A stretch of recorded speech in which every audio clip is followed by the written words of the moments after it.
This podcast is protected under the laws of the United States and other countries. Unauthorized duplication, distribution, or exhibition may result in civil liability, criminal prosecution, and the wrath of the tall man.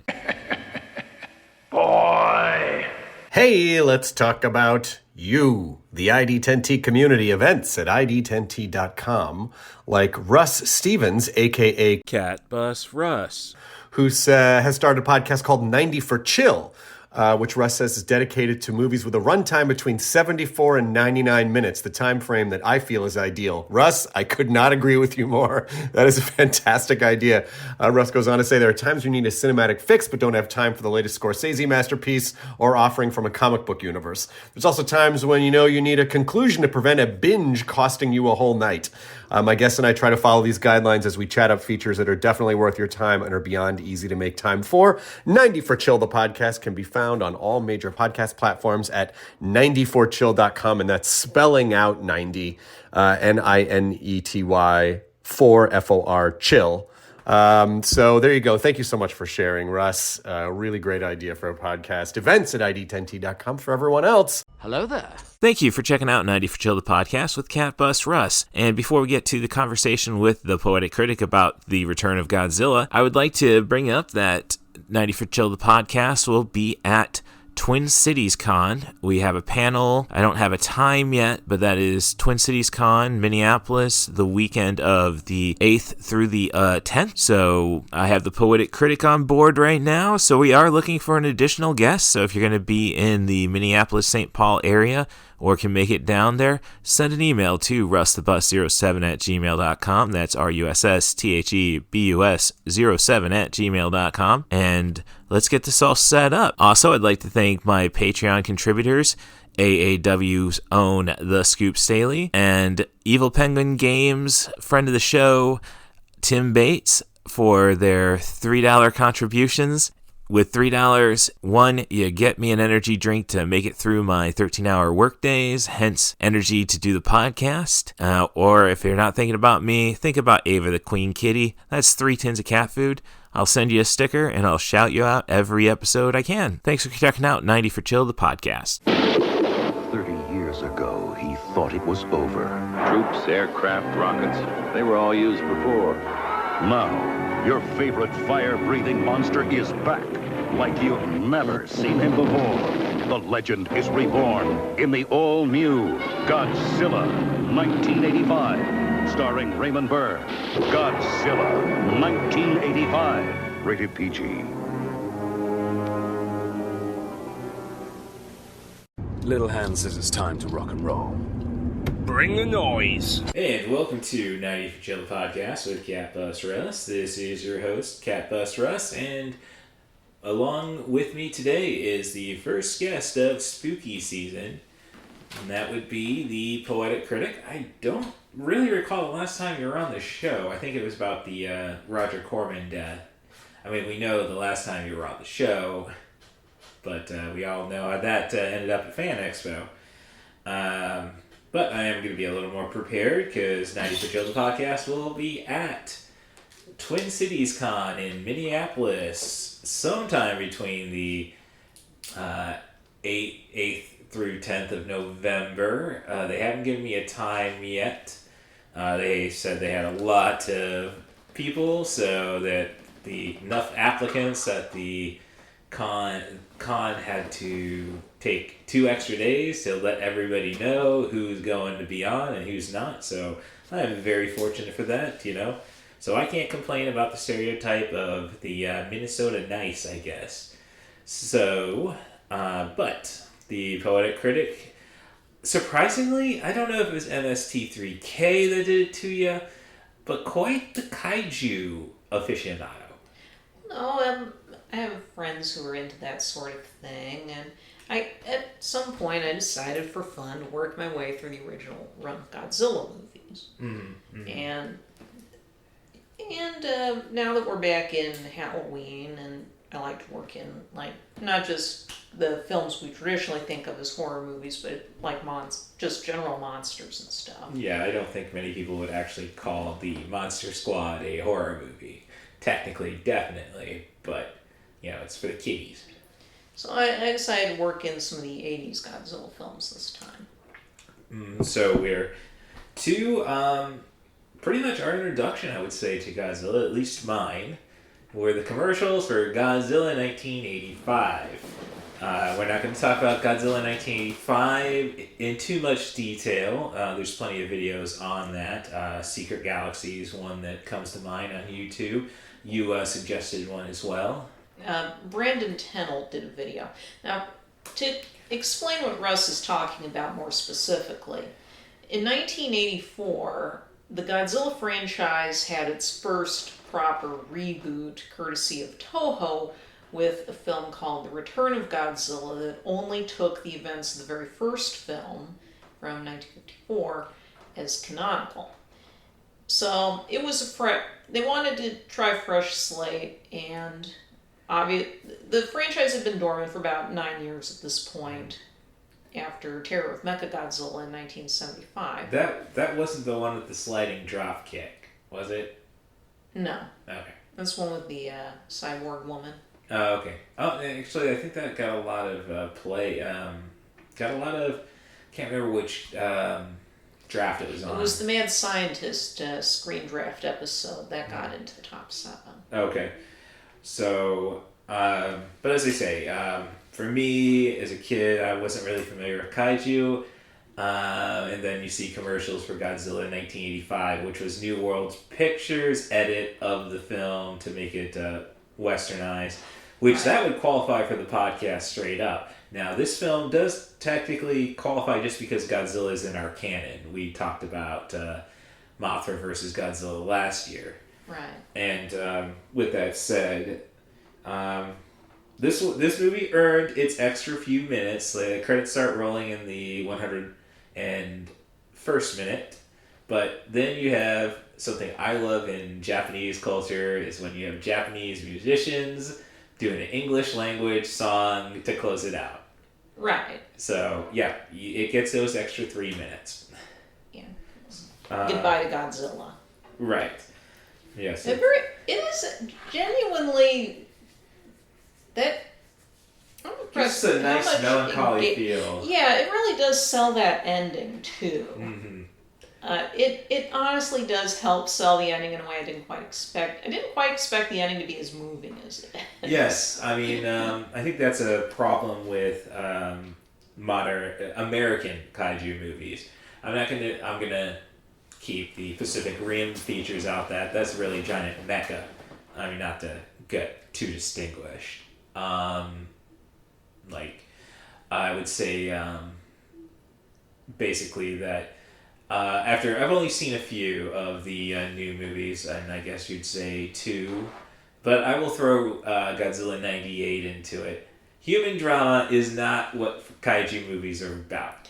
I think that does a disservice to when it's done well. Obviously, we had a recent example of that with Godzilla -1, and I think I haven't gotten around to it, but yeah. But I think that the human drama in Return of Godzilla is pretty interesting too, especially how it addressed Cold War tensions at the time and how that would intersect with dealing with the nuclear metaphor that Godzilla has always been. Well, I would say that's drama amongst humans. I'm not interested. What I'm saying is Matthew Broderick going to get back with his girlfriend? Is Millie Parker Brown going to forgive she would have forgotten her name. She was in damn, that's really, really bad. She was in Up in the Air. I saw her first in 15 minutes. She's part of the Conjuring franchise. Sorry, don't have enough computer screens available to me. So what I'm saying with that, and I had another example, I think. Godzilla. Yeah, basically Godzilla 98. It's like we're supposed to focus on the struggles of Matthew Broderick and Hank Azaria's jokes when, let's just face it, we want to see the big guy. Well, there's reason TV Tropes calls a certain concept just here for Godzilla, in that we go to movies, Godzilla King of the especially Monsters is the one certain I was kinds discussing. of movies, to see certain things, and sometimes that is all we come see them for, and we're not interested in any of the filigree surrounding them. So people go to Godzilla movies for the monster fights, not to watch any kind of human drama. And that's something I would go, as I famously went against Jurassic Park at the annual movies. No, we're here for the dinosaurs. Yes, and I guess Jeff Goldblum. Jeff Goldblum's a creature amongst himself. I don't think Jurassic Park's a great example of that. No, it's not. I'm just saying. But no, kids go to these movies for the dinosaurs, which is kind of ironic because I think kids are pretty much the only people who can get scared by kaiju. I mean, yes, if a giant dinosaur came and started attacking Morton, Illinois, we'd be all be running. And probably some of us ironically doing Japanese scream, trying to sound like Japanese when we scream because we're assholes. That's what I'm.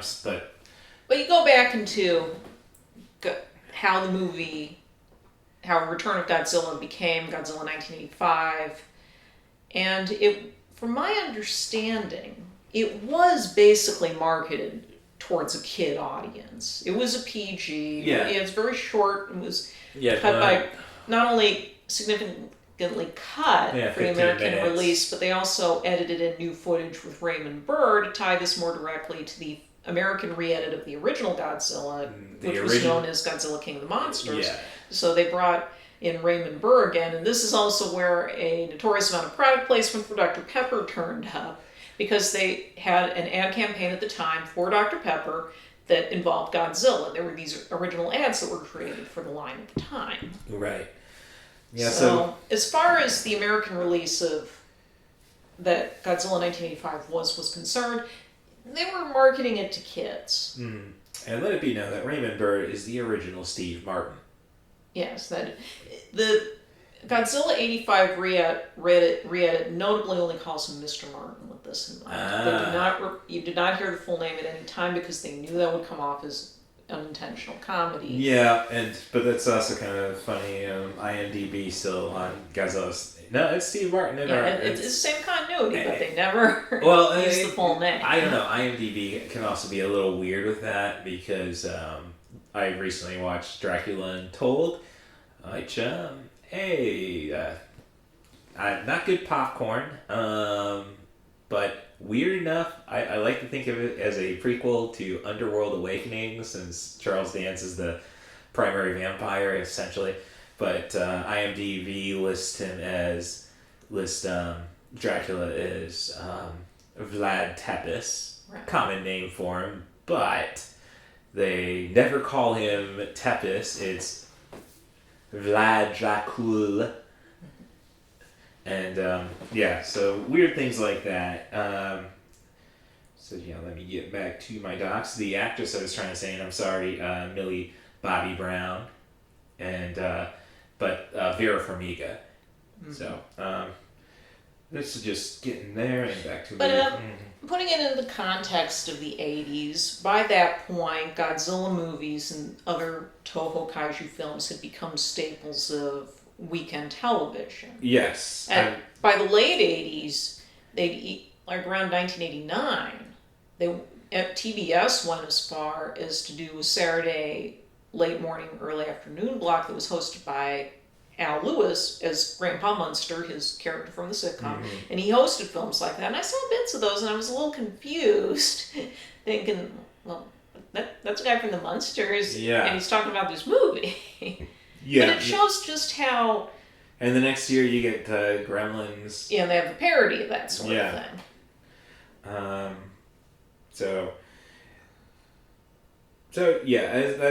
was just wondering, legacy, sequel, or reboot, because I was pretty sure, obviously they're just cutting out all the silly movies, which makes me wonder, was it easier to move around in the suit by this point? It doesn't sound like it from what I've read. It was definitely difficult, the original films. Mm-hmm.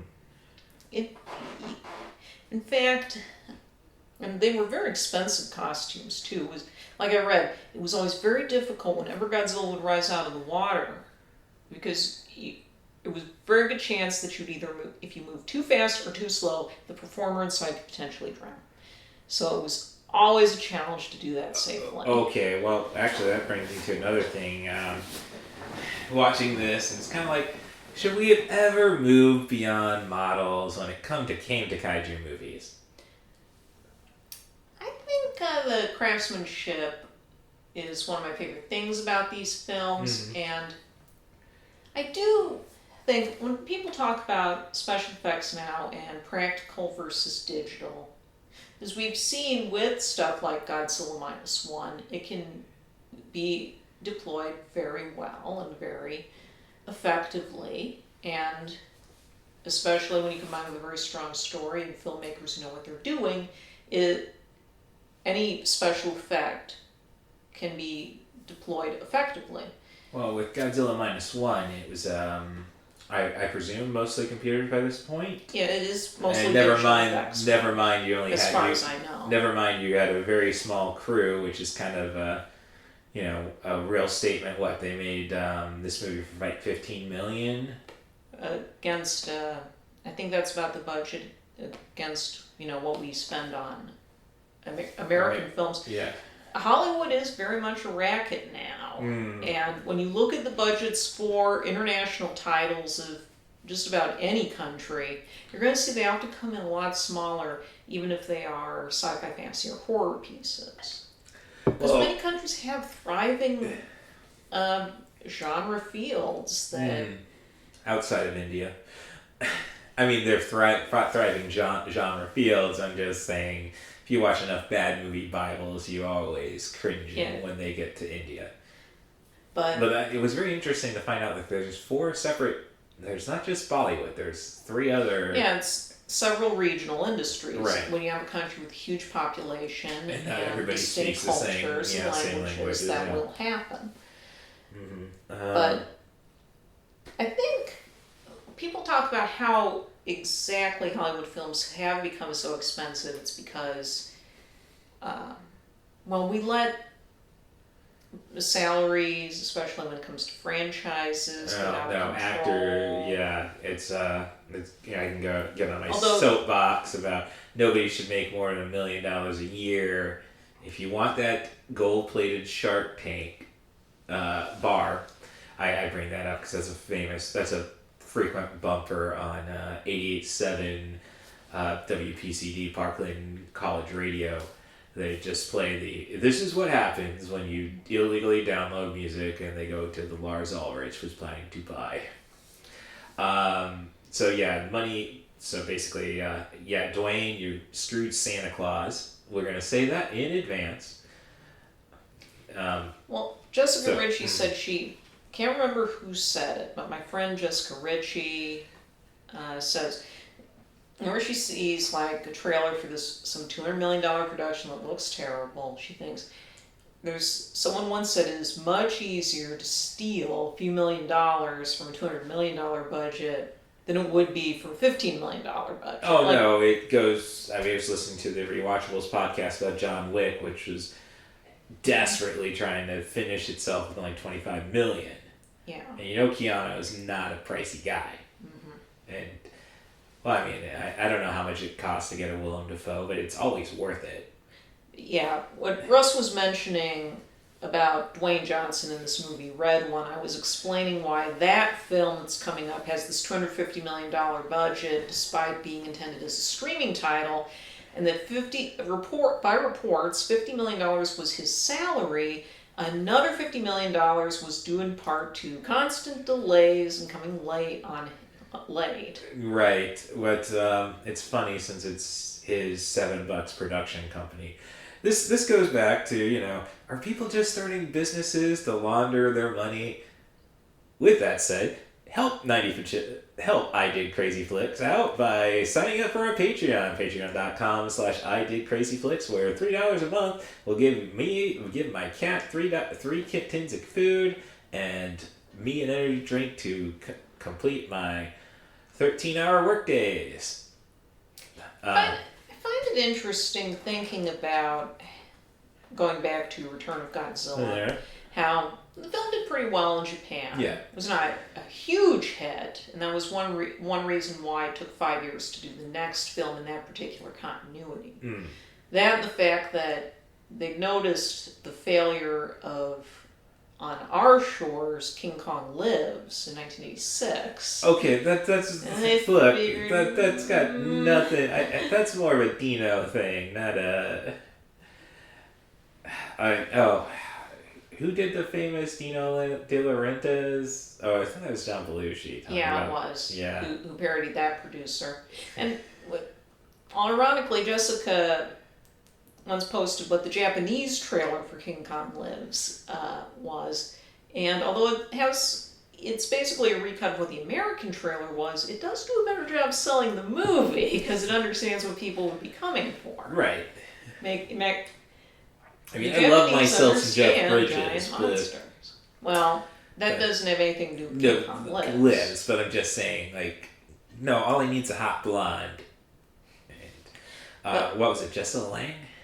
Yes, in the 1976 version. Yep, I dress in a dress. Well, I can see myself. We can get back on topic. Oh, it's a podcast. But how the second wave Godzilla films didn't really get a lot of purchase in this country for many years.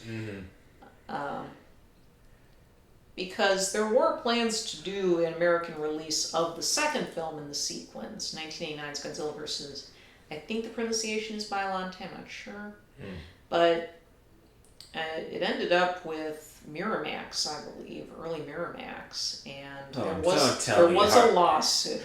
Oh, don't tell me Harvey. It ended up direct to VHS instead. Apparently, it was one reason why it took longer than most of the other films to get a DVD release in this country. Don't tell me Harvey made the big guy do some favors. That's all. It's interesting to put how foreign genre cinema in the 80s could or couldn't get a foothold in this country.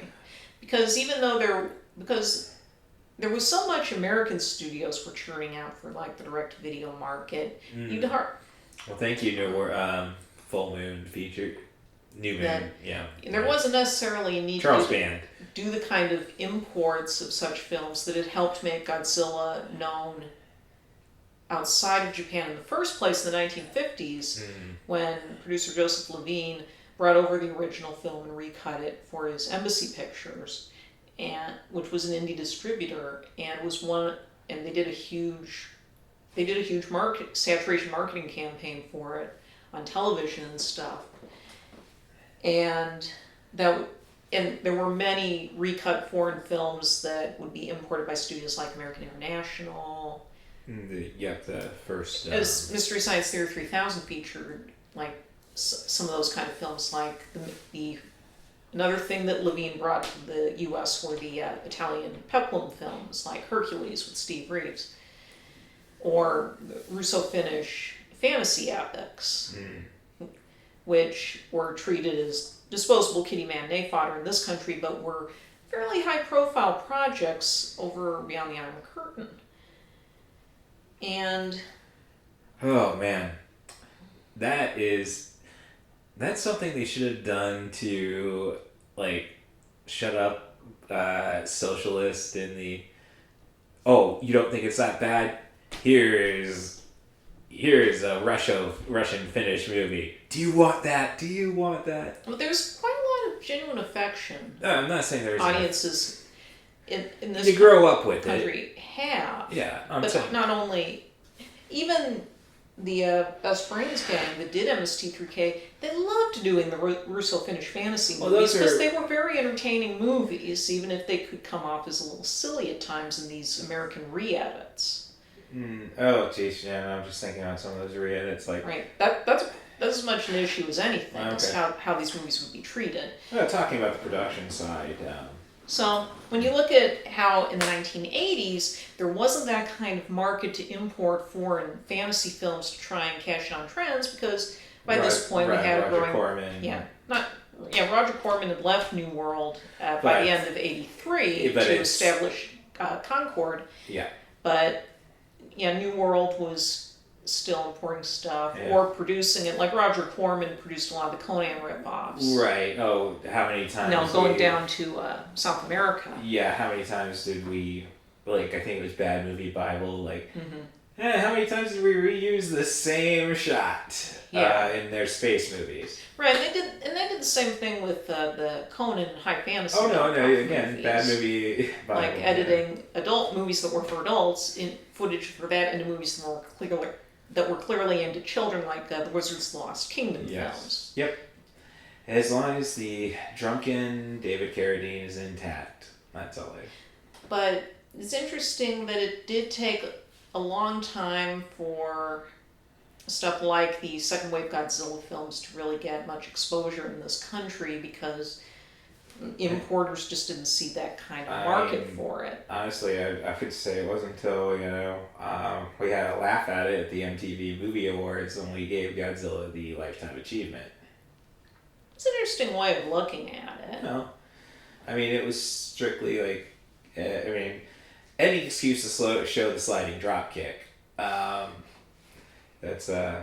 I going back to the models and such, which really good. Yeah. I just think we need more charm. Those are definitely charm. There's just a charm to it, and never mind. I saw Ultraman Blu-rays moving when my primary retailer was still selling physical media. Right. Well, it reminds me about.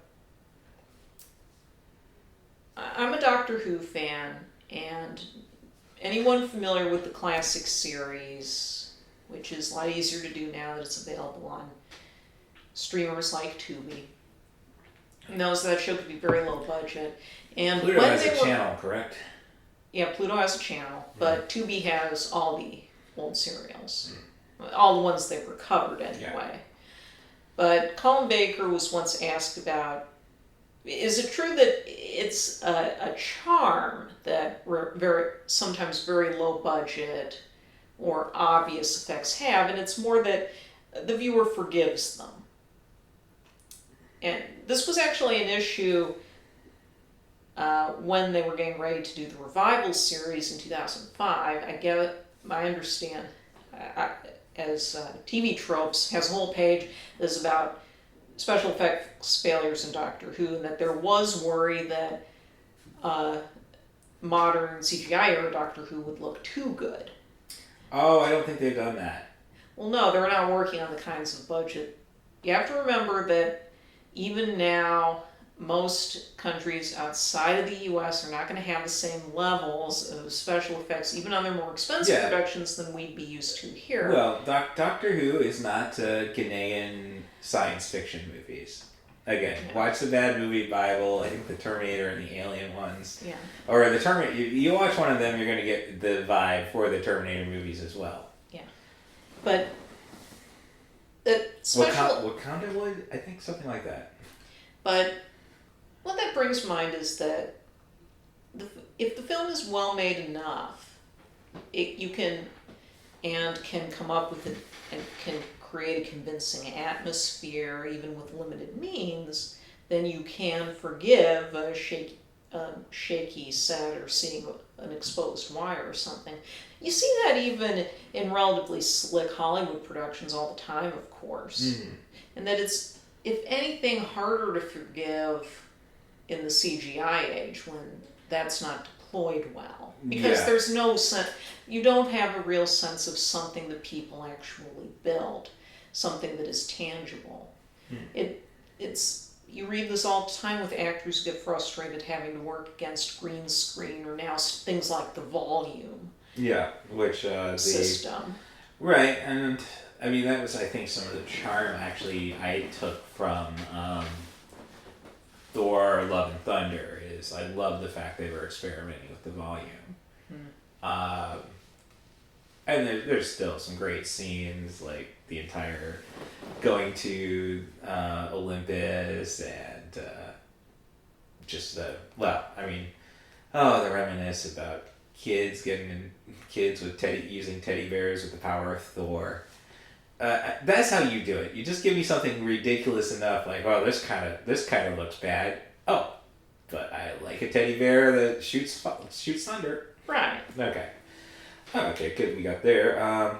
So speaking more about production angles, like obviously this is on HBO Max right now. Yes. It's been on Criterion Channel for a few months, and I think they might keep it around. They've kept around many of the other Godzilla films they have in their catalog. It's good that Max is actually, like, when I started up last night, you still get to see the little silver C. Oh yeah, you always do if it's a title that's in the collection. Okay, all right. So loaned over. I will say the big issue I had though with Criterion on this one is subtitles should be yellow.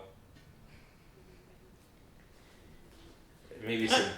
I kind of prefer yellow, but they can these days white subtitles are, even with black and white films, are pretty readable. Well, yeah, but you kind of put you basically put like a black behind the white when you put it on. Oh, I see what you mean. That kind of subtitling technique. Right. I'm an anime guy, and Lord knows ADV films and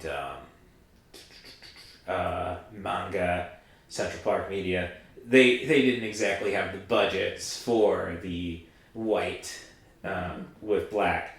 Another funny thing about the subtitles, though, and it's more not really this one. It's interesting when they have introduced Soviet and American characters into this, and they're speaking in their appropriate language, and they're subtitling that for Japanese. It kind of brings up talking about anime again. I don't know. Well, I'll get back to another thing, but I was watching one of my favorite films, Gainax's first film. Gainax, best known for Evangelion. Royal Space Force: The Wings, Honey Issei. They had it's got a war in it, but the Western dub, I should say, that manga did. They just do everybody in the same voice, but you can see they didn't take away the Japanese subtitles that they put for the warring faction. Probably American or English. Like, what? Like, now I'm just thrown off.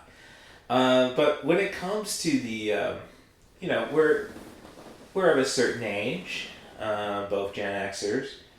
What do you think about the fact that we just go and no, we're going to go and do the authentic thing. Let them speak their own language and you learn how to read. Instead of,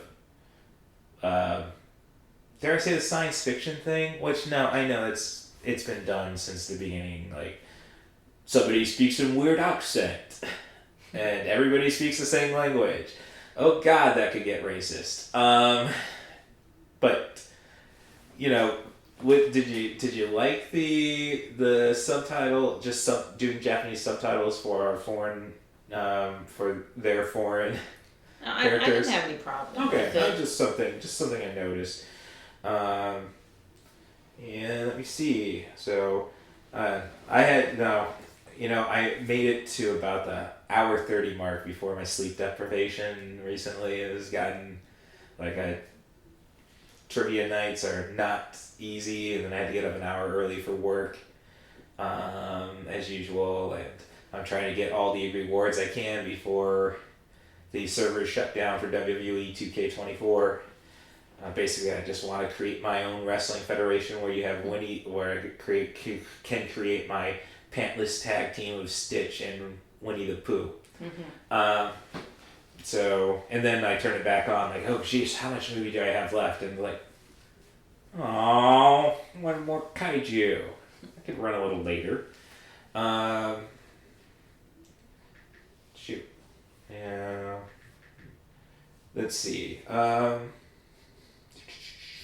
otherwise I think we're to the point where I am just going to the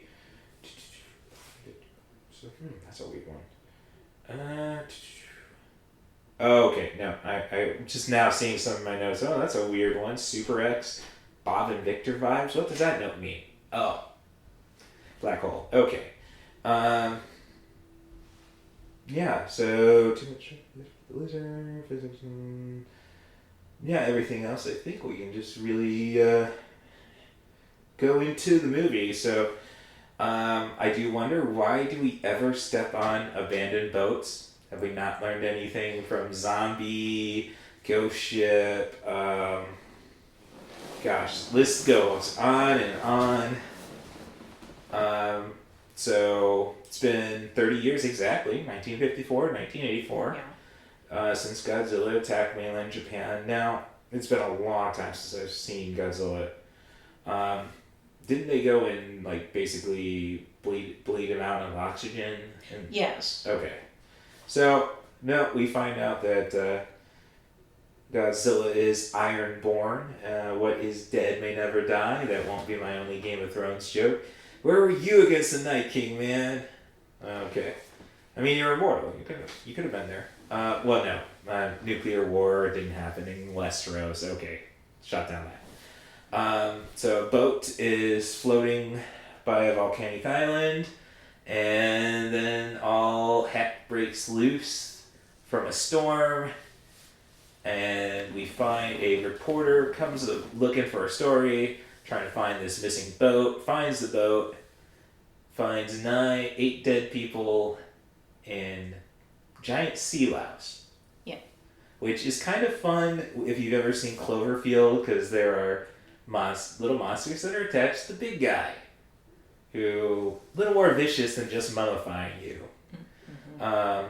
So it's nice though that, and I think thinking about Cloverfield, I wasn't overly impressed, but I'm not a found footage guy. But I think that really does kaiju movie did great work with the kaiju movie, because again, I don't really care about the people. I want to know what the problem is. So he gets on the boat.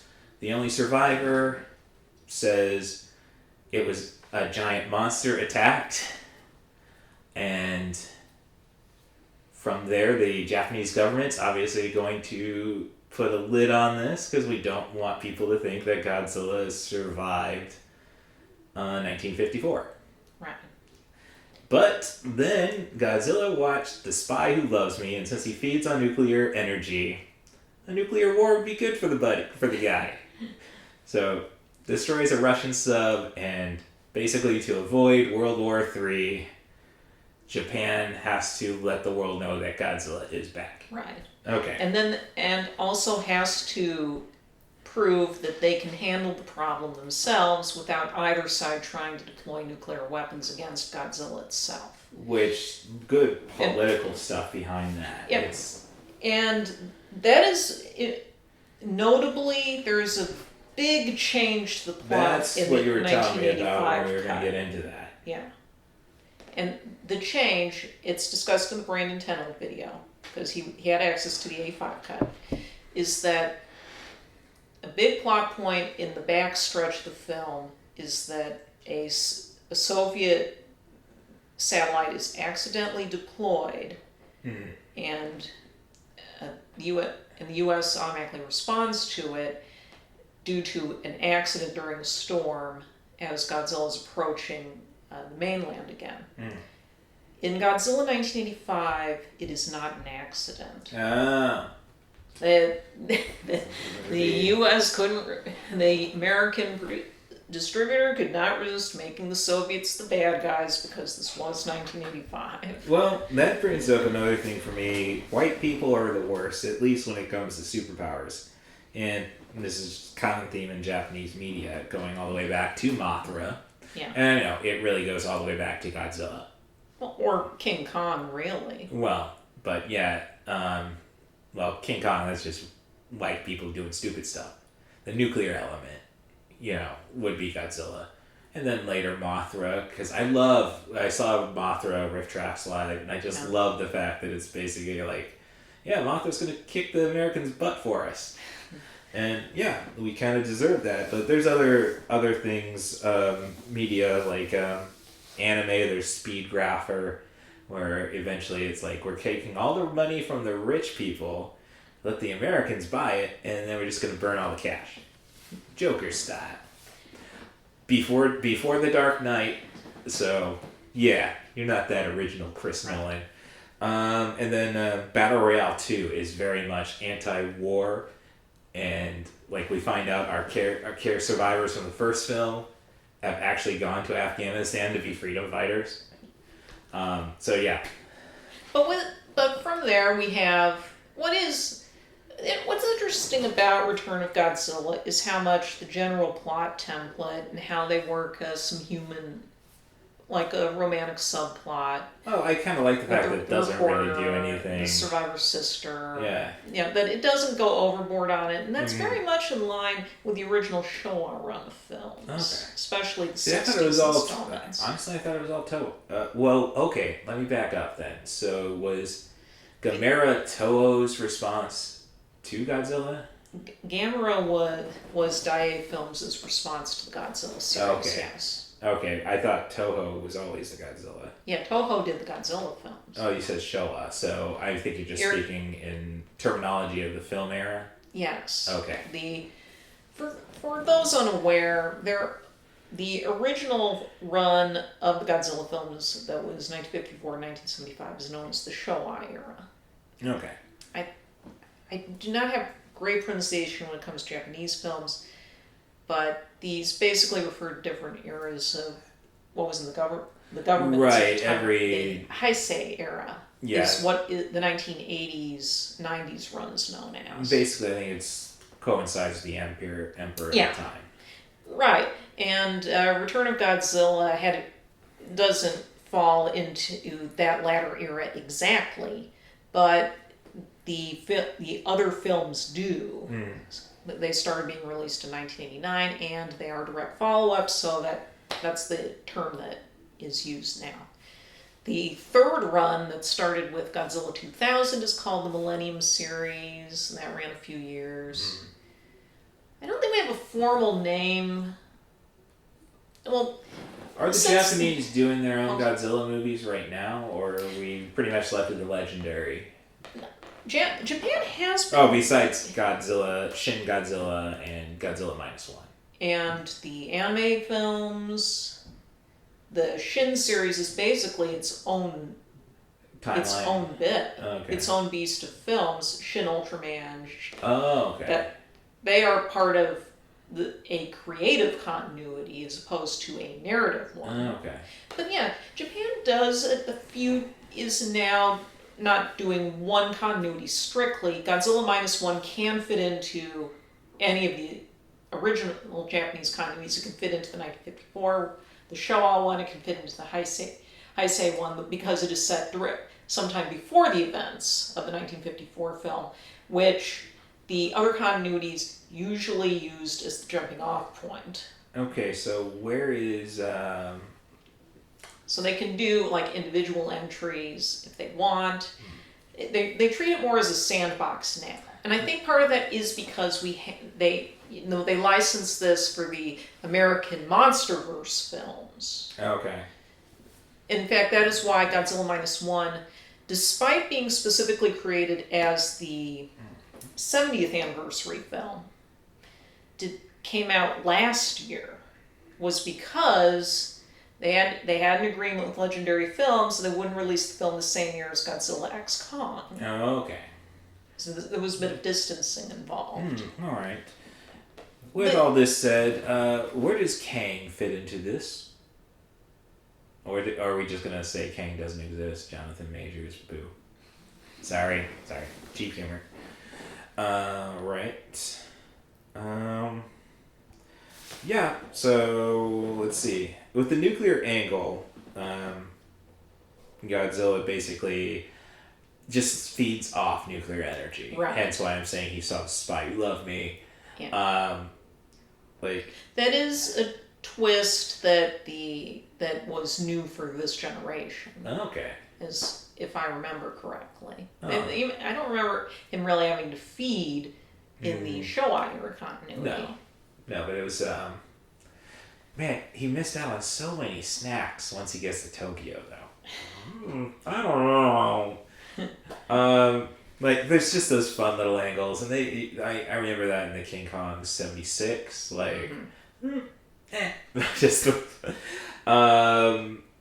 But with the nuclear angle, it kind of makes me wonder, should we be writing Godzilla x Kim Jong-un? Who's really the power in there? He's got the North Koreans go after Godzilla just to try getting that sweet nuclear juice. And is Godzilla in league with Donald Trump, since with all these windmills, there's nothing for Godzilla to eat. Okay. Alright, so. But honestly, I don't know. I mean, Godzilla may have been something that helped this timeline may have shot down all our nuclear energy. It's clean, people. Jeez. As long as Nevada lets us fill in those tunnels we all dug up.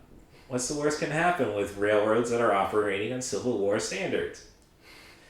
Alright. So, this is something I took from it, because it's basically a major thing. How do we get Godzilla? We can't kill Godzilla. We've established he's immortal.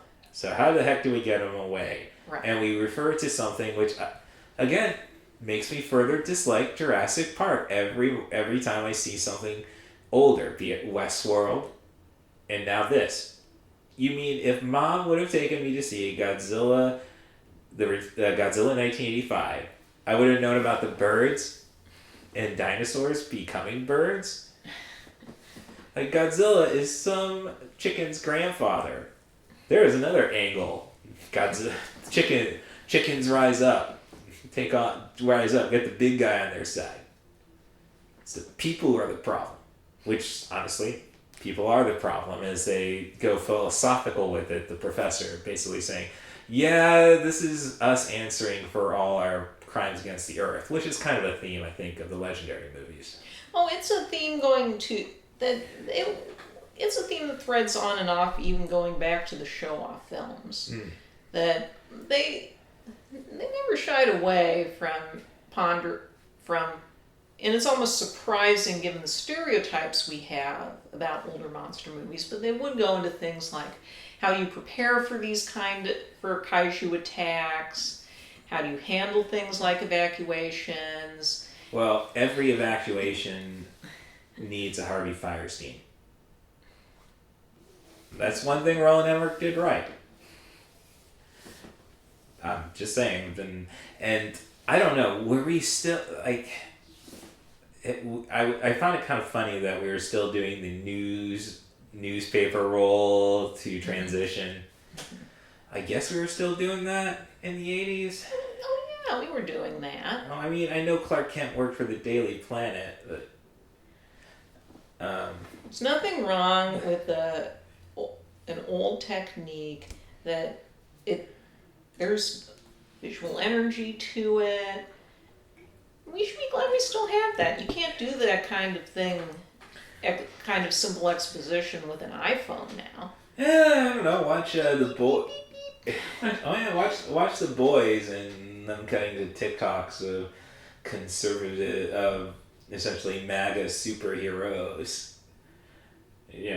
Cutting into introduce there's a second episode of the boys. They're trying to figure out what Sister Sage is up to, and they end up getting attacked by Firecracker and Splinter, and ends up going into a brawl that breaks into a bar mitzvah in a different ballroom, and then Firecracker goes and quickly does a TikTok.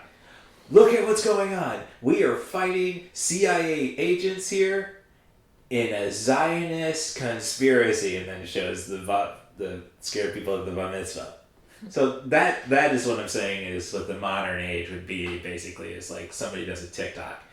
So maybe with that being said, we should go and make sure TikTok gets sold to an American company so we could shut that shit down. All right. So now I'm trying to get a third guest, definitely three guests for the panel, so we can have somebody always being able to shoot off somebody else instead of let's turn it to the audience. And I am not Phil frickin' Donahue. I should have put buttons under everybody's seat. in Chicago. That would have got us over like nothing. Alright, so, yep. With everything, I think we've pretty much gone through the story without spoiling anything. Birds are important. We made that clear. I guess it's just funny things now, like physics are a little lost when we get to the big guy and his fire breath. Like, okay, kind of made me think like one. It made me think of just wanted to do, if it was MST3K, just do Game of Thrones references. Dracarys. That's what you tell a dragon to go and burn stuff with. But buildings aren't really falling down after such extreme heat that the Japanese self-defense force builds the Super X in secret. But kind of makes you think 9/11, like, well, if Godzilla's breath can't blow up buildings, could jet fuel. So reality just ruins fiction, doesn't it, Rory? Like, once we see it happen in real life, then it's just no fun anymore. That's been this entire century. Just no fun. So Super X just reminded me of Bob and Victor from The Black Hole. I mean, it's cool, it's candy and weaponry, but... I believe it's in at least one more of the I didn't know. Stretch. Because it's in the next film, Godzilla vs. Biollante. Oh, that's cool. Because I thought, once you dump an entire building on it, like, about time, big guy. Why didn't you do that? Oh gosh, and the spectators like, oh no, let's all watch. Godzilla's dead. Oh boy. I almost wonder if that was inspired by how the 76 King Kong ends. Oh yeah. Cut when everybody's rushing to the scene. Yeah. Because let's face it, it's clear that the Japanese keep an eye on how we handle our giant monsters. And I found it very funny to learn that King Kong Lives Not Doing Well was one reason why it took a little longer than it might have otherwise been to continue this particular continuity. And then I learned at Wikipedia one of the things that helped get it back on was Little Shop of Horrors. Which I could see where a movie like that might get attention in Japan. Oh yeah, no, especially if did they get the original ending? Oh no. No one got the original ending in the original release. Although they might have seen some stills.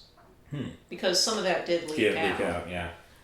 In the promotional material, like the trading cards that had photos from the original ending. But in any case, you still have a big monster in that movie. And a practical effect at that.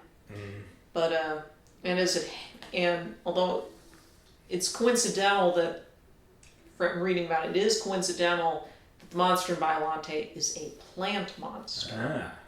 And a very unusual one at that. If you read over the plot, I've seen that movie casually. And it's interesting because it does introduce a bunch of new elements, some of which would stick around for the rest of this particular run, such as a young psychic woman who... Yeah, you need that from the Mothraverse. This is well before Mothra gets involved. Well, no, but I'm just saying, was the little pixies. Yeah, but there's a recurring character in the sequels who's the psychic woman who kind of has a predilection for what Godzilla's up to and where it's going. And she's a Skywalker. And I mean, Biolante's kind of an unconventional entry because it also has spy movie elements because the director wanted to do a James Bond movie. And everybody wanted every director wanted to do a James Bond movie. That's what we're learning. Raiders of the Lost Ark is because they wouldn't let Steven Spielberg direct a Bond movie. So that's I don't know. Super X should not have gone. Well, no, that's That's the audience speaking when I'm saying, yeah, Super X should not have gotten more fanfare than the monster. But we're here for the monster, we're not here for the toy. Yeah, Criterion Channel has the first 4 films in this particular run. Doesn't have all of them, but it does have the first 4. The third is The Return of King Ghidorah, and the 4th brings back Mothra. Because they did didn't introduce a lot of new monsters in this particular run, because Biollante didn't do as well as they'd hoped. Okay. But although there's like a new secondary monster in the Mothra one, because apparently that was supposed to be a solo Mothra film, but so there was another observation, and I don't know, is it just an observation? Too much strategy to defeat the lizard, so few characters to care for? Like, really... That might be part of the point, is that it is more interested in it's interested in exploring how you would fight Godzilla in the 80s. Okay, yeah. I mean, that's genuinely interesting. So I can see why they didn't make a big deal of trying to develop a big human drama on the side. Yeah. In some ways, I was surprised by how much, in terms of the tone, it reminded me of what Godzilla Minus One did. In Godzilla Minus One, the human side of the story is much, much more important. But they also do explore the tactical side of the story pretty deeply. And it's interesting that they were really thinking it through. So, I just want to... Godzilla Minus One is late 40s? Yeah, yes. Okay, so, again, still a nuclear issue. Right. And it's very... And I'm sorry, let's get back to saying nuclear, not nuclear. Ronald Reagan ruined everything. Yeah. Godzilla Minus One of its great strengths is that it works very much as a historical fiction, science fiction film, in terms of what the setting's dealing with, how it would relate to where Japan was after World War II. Oh yeah, no, it takes 10 years of occupation before we can go back to the Future 3. Oh, no wonder this thing failed. It's made in Japan. And just another observation, our drunk character, who ends up not being a total twat. But, hey, thanks, Godzilla. That definitely feels like something that kind of stumbled in from a different movie in terms of the tone, complete with basically doing Indiana Jones running from the big boulder, but it's Godzilla. Yes, yeah. I was a little amusingly taken aback by that. Right. It's not that there wasn't occasionally characters like that in the earlier films, like King Kong versus Godzilla has that. Very amusingly, with the guys trying to profit off of Kong. Yeah. Kong? And that was kind of like one of the biggest comic actors in Japan to play that role. That was what a big enough deal that movie was for Toho, that they really went all out when they were trying to get as much as they could into that one, and it's fascinating. But definitely the comedy wasn't usually that goofy in the Showa installments. Yeah, I mean, it's just basically the guy, thanks Godzilla, I get to enjoy being a yuppie. That's what all people want, is to just be yuppies. Makes you think back of Family Guy with the early, hey Chris, here's a family of wasps. Oh, this meatloaf is rather dry. Yeah, the meatloaf, I may not be able to cook, but I can keep up some proper decorum. Son, did you know your mother is a whore?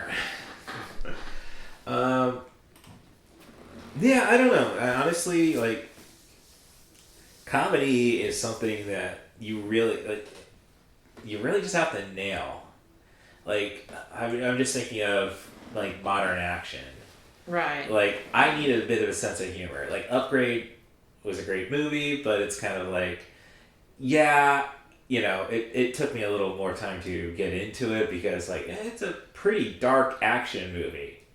Like, come on, a little bit of humor, or if you don't have humor, you need very ridiculous kills. Like, there's humor in John Wick, but, like, how are you gonna get out of this one? Oh, let's bring out the phosphorus shotguns. So, like, you gotta go awesome, and your comedy has, and if it's awesome to impress.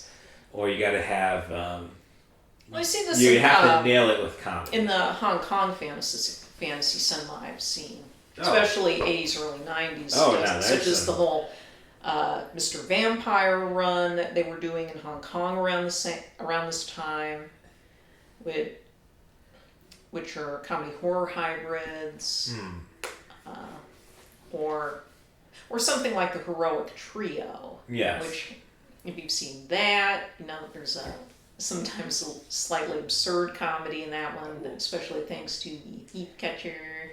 Well, Tai Chi Master or Twin Warriors, Jet Li, Michelle Yeoh movie, was like that. It was like that, and when you've got the drunk psychic who, drunk monk who is actually Like, it was fun because of the dub I watched. It was on Stars. The cast was the same guys who pretty much do all the anime. And it's like, oh, it's the voice of the drunk teacher from El Hazard. This is awesome. So, yeah. So, I think... I think this is definitely a recommend. I put down 4 stars on my letterbox. I've started a new letterbox just for these, so there's 2 separate ones. This one's just focusing on my 90 for chill stuff. That's at Cat Plus Russ. If you want everything else, that's at CM Darth. And that is, and of course you can follow the Poetic Critic at ThePoeticCritic, all one word, on Letterboxd as well. She's a good stalk, people. Don't push her around. Just I think the only time I tried pushing her around was with Alien Romulus, which honestly was a statement about cinema. Like, oh, this is fan service summer with after Deadpool and Wolverine and then Alien Romulus.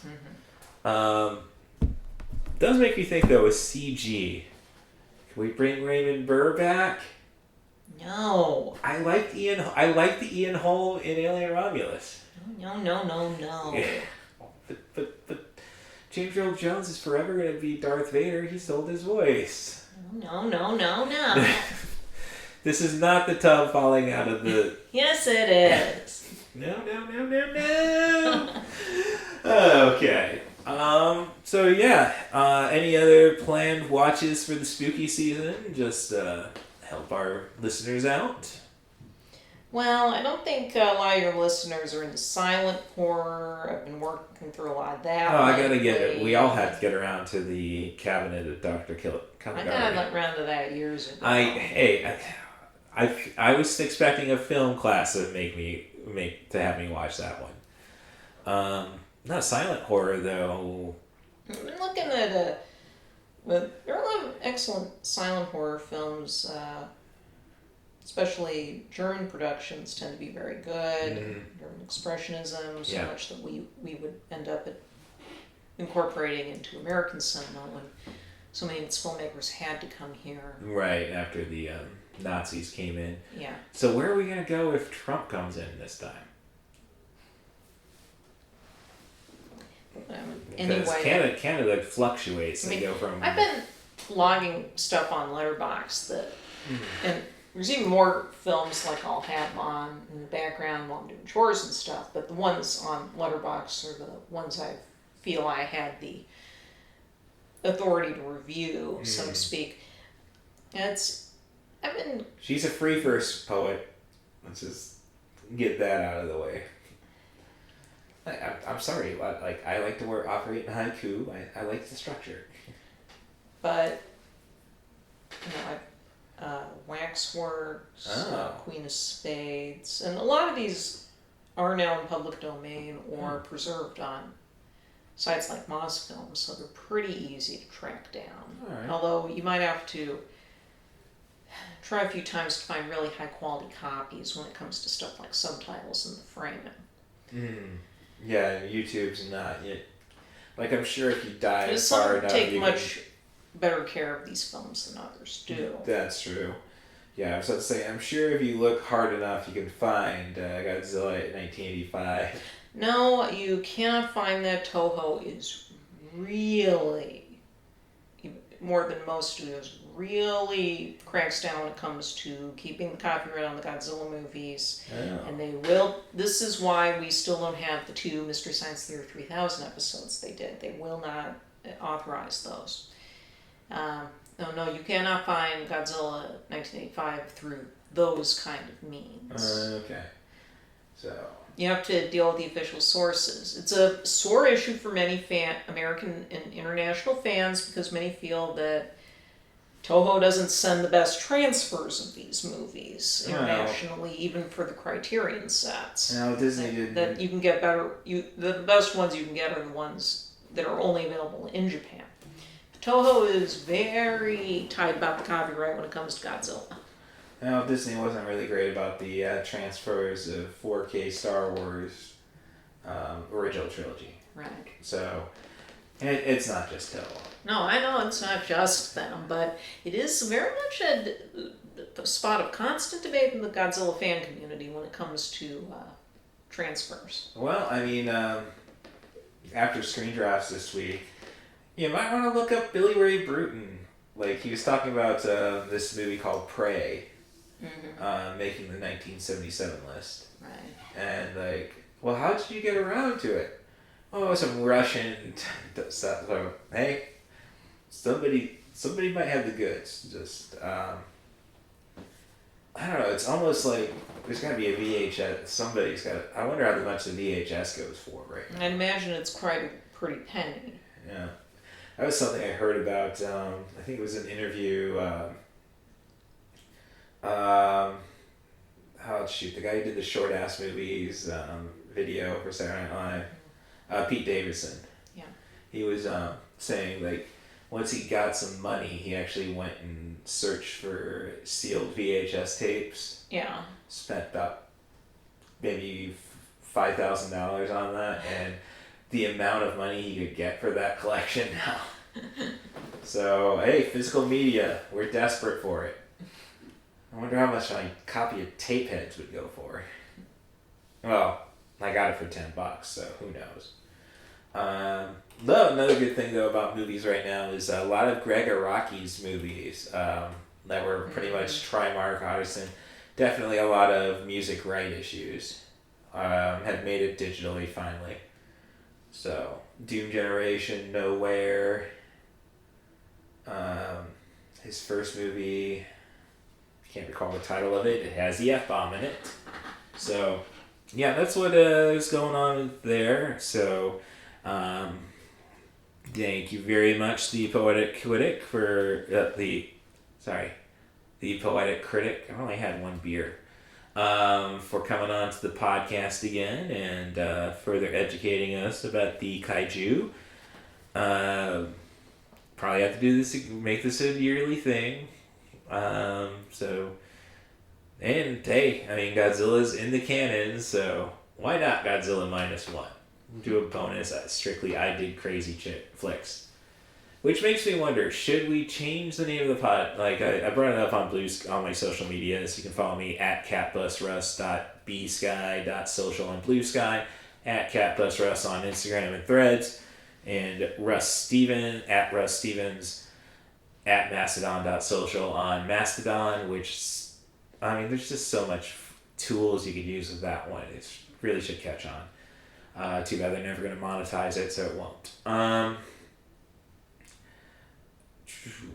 So it's, yes, what I was getting on was changing the name of the podcast to I Did Crazy Flicks Presents 90 for Chill, because I Did Crazy Flicks does run off the tongue a little easier, doesn't it? Right. Okay. We'll take that as NF. Affirmative. Sorry, I like to say it like little Newton aliens. So yeah, follow the Poetic Critic on Letterboxd. She is Miss Gory. I'm not going to give anything more beyond that for this month. Yeah.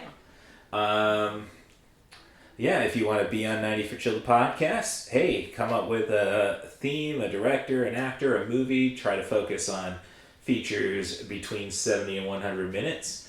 But I'm always willing to come up with an excuse. So I dare people. How are we going to do Amadeus?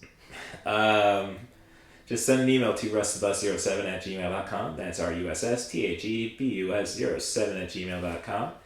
And otherwise, all I got to do is, hope we impress the spirits of Skimbleshanks, the one-eared angel, and I hope he is keeping Sage Marie Harden in great company, and I'd like to thank her for still keeping an eye on me, keeping me out of trouble, and I hope she's doing the same for everybody else she touched in her life. So, any parting words from the Poetic Critic? No. All right, so thanks again for coming to the 90 for Chill the podcast, and once again, we will be at Twin Cities Con, or at least I will be. So if you want to be on that and you're from Minnesota, be polite. Come on the show. So until then, I'll let David Tennant lead us out. Can I hear a wahoo?